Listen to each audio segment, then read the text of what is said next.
Welcome to Leslie's Living Room. I'll be reading to you from one of my favorite Roald Dahl books, Danny, the Champion of the World. Written by Roald Dahl, illustrated by Jill Bennett. This book is for the whole family: Pat, Tessa, Theo, Ophelia, and Lucy.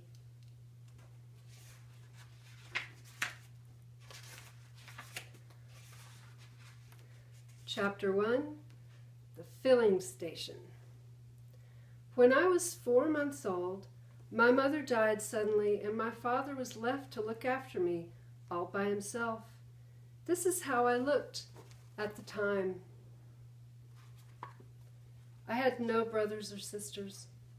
So all through my boyhood, from the age of 4 months onward, there was just us two, my father and me.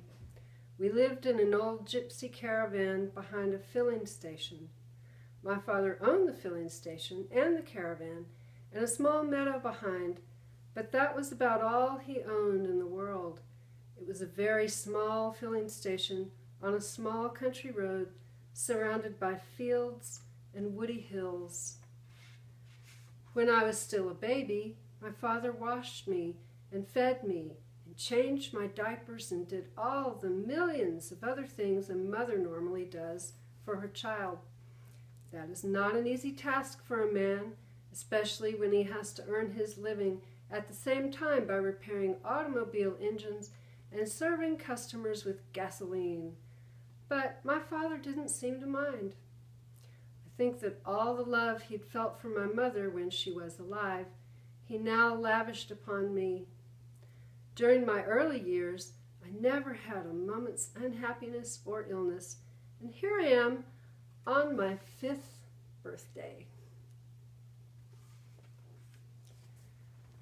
I was now a scruffy little boy, as you can see, with grease and oil all over me, but that was because I spent all day in the workshop helping my father with the automobiles. The filling station itself had only 2 pumps. There was a wooden shed behind the pumps that served as an office. There was nothing in the office except an old table and a cash register to put the money into. It was one of those where you pressed a button and a bell rang and the drawer shot out with a terrific bang. I used to love that. The square brick building to the right of the office was the workshop. My father built that himself with loving care, and it was the only really solid thing on the place. "We are engineers, you and I," he used to say to me. "We earn our living by repairing engines, and we can't do good work in a rotten workshop." It was a fine workshop, big enough to take 1 automobile comfortably and leave plenty of room around the sides for working. It had a telephone so that customers could ring up and arrange to bring their cars in for repair. The caravan was our house and our home.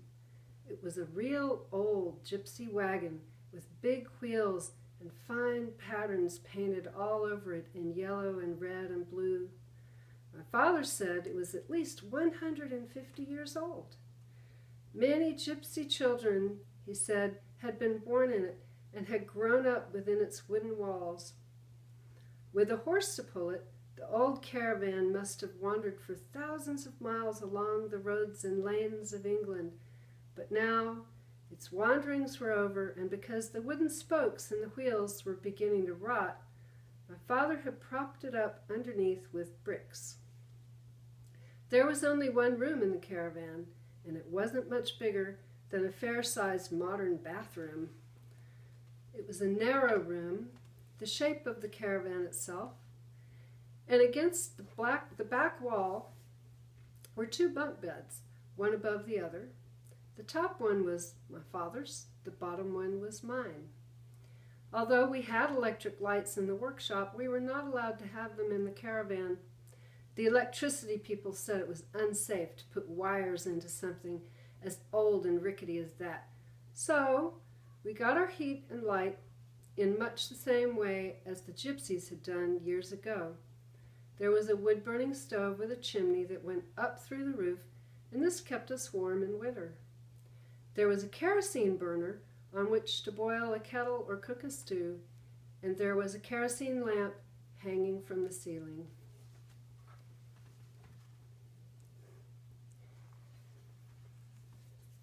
When I needed a bath, my father would heat a kettle of water and pour it into a basin. Then he would strip me naked and scrub me all over, standing up. This, I think, got me just as clean as if I were washed in a bathtub, probably cleaner because I didn't finish up sitting in my own dirty water.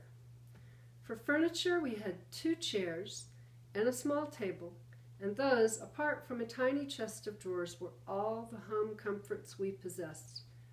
They were all we needed. The lavatory was a funny little wooden hut standing in the meadow way back of the caravan. It was fine in summertime, but I can tell you that sitting out there on a snowy day in winter was like sitting in an icebox. Immediately behind the caravan was an old apple tree. It bore fine apples that ripened in the middle of September. You could go on picking them for the next 4 or 5 weeks. Some of the boughs of the tree hung right over the caravan, and when the wind blew the apples down in the night, they often landed on our roof. I would hear them going thump, thump, thump above my head as I lay in my bunk, but those noises never frightened me because I knew exactly what was making them. I really loved living in that gypsy caravan. I loved it especially in the evenings when I was tucked up in my bunk and my father was telling me stories.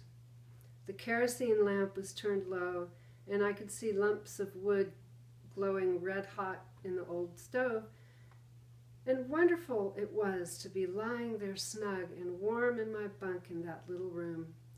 Most wonderful of all was the feeling that when I went to sleep, my father would still be there, very close to me, sitting in his chair by the fire or lying in the bunk above my own.